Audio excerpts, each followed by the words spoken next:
నమస్తే. ఇప్పుడు మనం భీష్మ పర్వం గురించి తెలుసుకుందాం. ఇప్పుడు ఎక్కడైనా సరే యుద్ధ ప్రారంభానికి ముందే రెండు పక్షాల వారు కూడా కొన్ని నియమాలు అనేవి పెట్టుకుంటారు. అయితే ఇక్కడ ఏంటా నియమాలు అంటే సూర్యోదయం నుండి సూర్యాస్తమయం వరకు మాత్రమే యుద్ధం అనేది చేయాలి. ఆ తర్వాత యుద్ధ భూమి పైన అడుగు పెట్టకూడదు, యుద్ధం అనేది చేయకూడదు. ఆ సెకండ్ వన్ ఏంటి అంటే రథకులతోని రథకులు మాత్రమే తలపడాలి. అలాగే ఏనుగు ఎక్కిన వాడు కేవలం ఏనుగు ఎక్కిన వాడితో మాత్రమే తలపడాలి. పారిపోతున్న వారిని చంపకూడదు, శరణ కోరిన వారిని వదిలేయాలి. అలాగే ఆయుధం లేని వాళ్ళని కూడా చంపకూడదు. ఇవి యుద్ధం యొక్క నియమాలు. అది ఫస్ట్.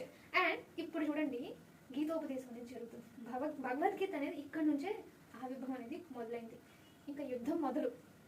ఎదురుగా తాతలు, గురువులు, బంధువులు అందరినీ చూశాడు. అర్జునుడు ఇంకా విషాదంలో మునిగిపోయాడు పూర్తిగా. రాజ్యం కోసం బంధువులను చంపుకోలేను నేను అని గాంధీవాన్ని పక్కనే పెట్టేశాడు. అప్పుడు శ్రీకృష్ణుడు చెప్పాడు, అర్జునుడి కర్తవ్యం, ఆత్మస్వరూపం మరియు కర్మయోగం గురించి పూర్తిగా బోధిస్తాడు శ్రీకృష్ణుడు.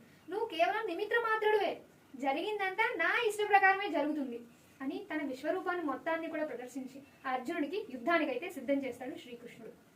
ఇదంతా కూడా ఇక్కడే గీతోపదేశం అనేది ఇక్కడే జరుగుతుంది అనమాట. తర్వాత ఇంకా యుద్ధం అనేది మొదలు. ధర్మరాజు యొక్క సంస్కారం చూడండి. యుద్ధం మొదలు ఇంకా ప్రారంభానికి ముందే ధర్మరాజు తన యొక్క రథం నుంచి కిందకి దిగుతాడు.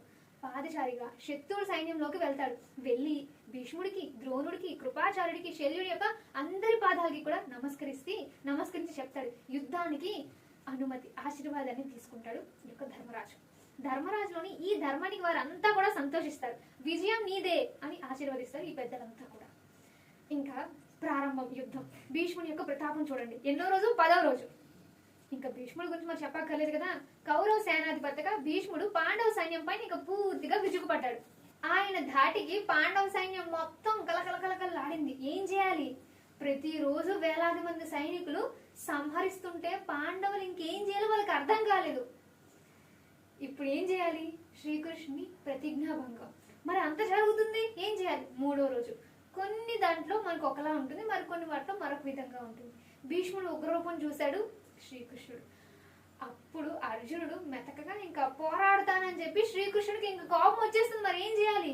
అందరినీ చంపేస్తున్నాడు. ఇంకా పార్థుని పైకి కూడా వేసేస్తున్నాడు. మరి శ్రీకృష్ణుడు ఆగలేదు.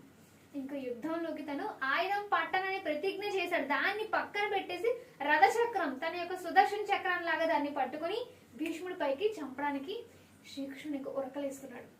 అప్పుడు వెంటనే అర్జునుడు వస్తాడు. కృష్ణుడి కాలు పట్టుకుంటాడు, బ్రతిమలాడతాడు. కృష్ణ, నువ్వు ఈ పని చేయకు, పార్థ వద్దు అని తన్ని కాలు పట్టుకుని ప్రాధేయపడతాడు. వద్దు, వెంటనే మీరు వెనక్కి రండి, దయచేసి మీరు శాంతించండి అని కోరుకుంటాడు.